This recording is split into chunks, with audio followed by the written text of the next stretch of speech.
5 seats in front. Okay, may mas lalo.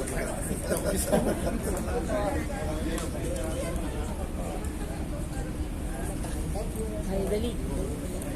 Okay. Sorry. Lumayo na, lumayo na. Mamaya na. Mamaya.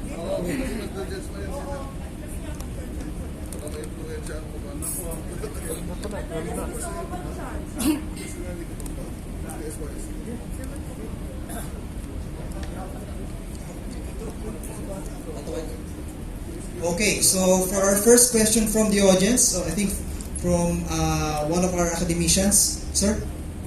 Hi, good morning to everybody. Unang-una ay nais kong pagdiin ang lahat ng ating mga finalists. Para sa akin, winners kayo lahat. Pagdating ni Senator Magsaysay, mabulungan na dagdagan ng premyo para mas malaki ang inyong maiuwi. Okay, having said that, I am deeply touched by one of the papers, yung papirbaga tungkol sa drying kinetic study of medical plants used in diabetic treatment. Because I have been using tea with sambong, lagundi, banaba, at kung ano-ano pang mga dahon sa aming bakuran. Nakadalita ako ay saksi na talaga yan ay napakagaling gamitin, and I am very happy that you have a study related to this particular activity.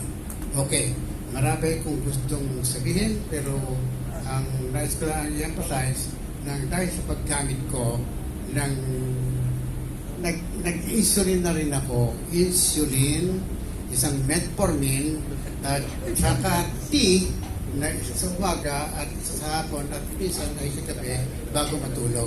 Kaya naman ako ay 83 years old and I've been diabetic for 48 years. 48 years na. Kaya nga hindi na makagawa ng bata. Well, at any rate, ang tanong ko ay simple. Para sa mga pangkaraniwang mamamayan, lalong-lalo na doon sa mga mararalita sa kanayunan, sa inyong palagay, ano ang kahalagahan ng inyong mga pag-aaral na isinagawa? Yun tama ang tanong ko. Thank you very much. Para po sa akin, ang kahalagahan po ng pag-aaral ko sa common na mamamayan, I think yung mismong pag-improve ng process natin on the drying and on the preparation of these medicines based on these medicinal plants will indirectly benefit them. Kasi if we improve the processing steps, definitely bababa yung ating cost on these drugs.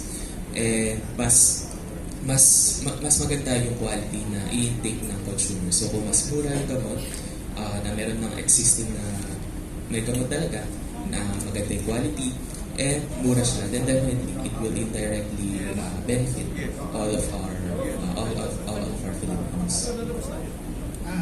Thank you. Palagi ko napakaganda na sagot mo. Pero para sa akin, kung may encourage natin yung mga lalo na sa mga nayo, obvious kita yung sa siyudad, magtanim kahit tayo isang puno, ay malaking may tutulong. But your answer is okay.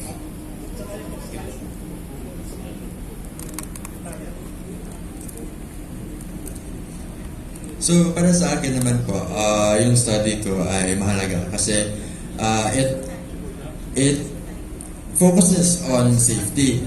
As structural engineers, dapat yung mga gusali na nagagawa ay safe para if ever may earthquake, walang casualties, walang damage, walang financial damage, walang life damage, walang any threat to the safety of the people.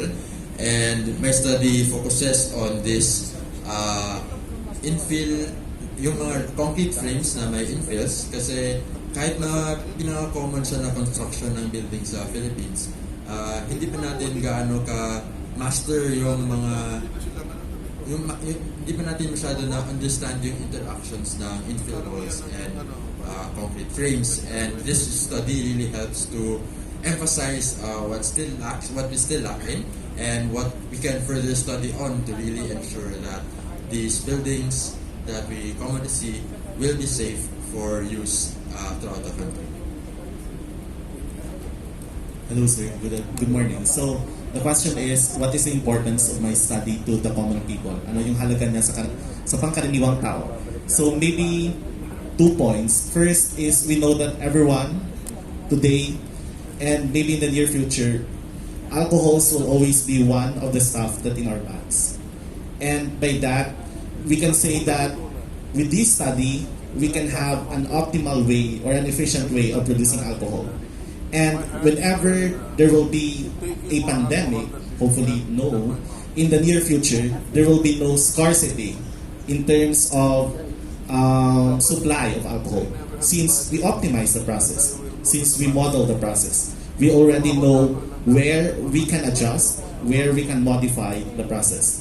And also in terms of the cost, since optimizing this process would induce or would incur lower costs to the price of alcohol in our society, which was one of the problem when the pandemic initiated last few years ago. So that is the benefit of the common people in terms of the cost and in terms of the supply of alcohol. Thank you.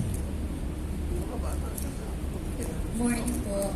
So, first po is yung safety, ma-avoid yung misinformation. Gamitin ko po yung technique ko. What if, paano kung hindi naman talaga natin kailangang matakot sa nuclear power plant, diba? What if mapatunayan natin na pwede natin talaga siyang magamit? What if mapatunayan natin na safe talaga siya? So, if mapatunayan natin yon, we will mararamdaman natin yung epekto ng paggamit ng nuclear energy dito sa Pilipinas. Kasi there are studies po na ang paggamit ng nuclear energy, it provides lower cost sa electricity. So sino ba naman po sa atin ang hindi matutuwa kapag bumaba yung conversion ng bayadan po sa kuryente? Ayun po. Hello po sir. Para po sa akin ang isa sa pinaka-importance po ng ating study sa ating pong locals or the general public, lalo na po sa ating fishermen, is yung madaling pagkakaintindi po ng sitwasyon sa mariculture site na kinabibilangan po nila. Kung meron po tayong spatial interpolation maps, mas madali po nilang makikita kung saan yung mga lokasyon na high risk na po yung kunyari po mababa na po yung dissolved oxygen, mataas yung pH. So pag mas nakita po nila yung itsura, doon po nila mas madali po nilang maiintindihan na nasa high risk area sila. So doon po ay pwede po silang gumawa ng solution tulad po ng pagbabawas po ng stocks na ilalagay nila sa kanilang fish cages. And yun po, yung madaling pagkakaintindi po talaga, like hindi po siya yung kasi po pag in-explain mo lang sa ating fisherman, maaari pong hindi nila na dito pala sa area na to delikado na ganyan. Pero pag yun po, yung visualization po is malaking help po para sa easy and straightforward assessment po nung kanilang mariculture site. Yun lang po. Thank you. Maraming salamat. Nako, maawawa naman ang mga board of judges. Paano kaya hatulan? Thank you, nominee. So, unfortunately, for the benefit of time, so we can only accommodate one last question. Or 2 more questions. Okay. So, and second to the last question is from Academician Ray Villarreal. Sir? Magandang umaga po sa inyo lahat. Kitang-kita ka, kanina pa, ginikisa kayo talaga ng mga judges at saka pati itong kapatid ko, may extra pa. At any rate, ang aking comment ay, first, congratulations. Dumating kami, tapos na. Pero narinig ko ang mga reactions nyo to the questions. Ngayon, meron ako comment, or you can consider it comment or question doon sa tatlong speaker lang na parang nag-caught ng attention ko. First, dito sa ating kinetics of evaporation. We have studies on drought. Pero alam mo, wala kami masyadong mga kung ano-anong kinetics pa. We started on simple morphological indicators like properties of the leaf, like waxiness, more hairs, waxiness, talagang hindi tumitigil ang tubig. Ang ating hairiness, doon lagi nakatigil ang tubig, etc. etc. Kaya mga related sa... Ngayon, ano sa palagay mo as an indicator for what you have studied? Will that have any application, the morphological characteristic of leaves? Question and for the interest. For the morphological effect indicator po sa amin, I think it's more on the changes in the structure of the leaf. Kasi pag tinutuyo natin siya, nagka-crumple din. Parang they have a tendency to crumple. And they also have a tendency to become brown na nagkakaroon ng discoloration. So possibly an effect of lipid oxidation and other chemical reactions happening during drying. So these are the morphological changes. And also, in terms of yung effect niya dun sa drying process, yung shrinkage parang lumilit yung dahon niya. Kapag lumit yung dahon, mas nahirapan yung moisture sa loob mawala. So yun yung effect ng morphological changes in the process. Okay, thank you. Itong question, ito naman comment or question ko kay Mr. Consular. You mentioned something about looking at the history of using fermentation sa process sa Brazil. Yes. Alam mo, they have been using it for, they have a system or a method they use for fermentation for their ethanol and sugar cane. Yes, sir. And for a long time na ginagamit nila yung process, do you consider their method one of those very optimized methodology already and this fermentation, or your study shows a better than what they call optimum method? Okay, so in terms of reviewing the literature from published journals that tackles about fermentation process in Brazil, the difference between the fermentation process the Philippines is adopting and Brazil is adopting is the type of process. In Brazil, they use fed batch process. In the Philippines, we use batch process. So in Brazil, one of the key feature of the fed batch process is that they recycle the yeast back to the fermentation process. Here in our country, after fermentation process, the yeast sludge is regarded already as a waste. So I think we cannot conclude directly which among the two is optimized or is the optimal, since there are also other factors need to be considered. We have other factors that affect fermentation process. The pH, how sterile is the medium that fermentation process is being carried on. So I think they are optimal in a certain perspective, and our batch process here in the Philippines is also optimal in a certain process. So we cannot draw a line na okay, mas optimized sa kanila compared pa sa atin. Thank you po. Okay, thank you. And last is reserved for the ladies. The lady, Miss Lormaine. Actually, may comment lagi si Dr. Lantican, one of our national scientists, that ang ating scare about nuclear plants is that yung mga nanggagaling pa sa Japan, yung mga ganyan. Sabi niya, just for the information to everybody, andun lang sa tip ng ating Luzon ay Taiwan na nag-ano din. Kaya sabi, well, bakit tayo matatakot pa? We have to use nuclear if it is really necessary. But I'm happy that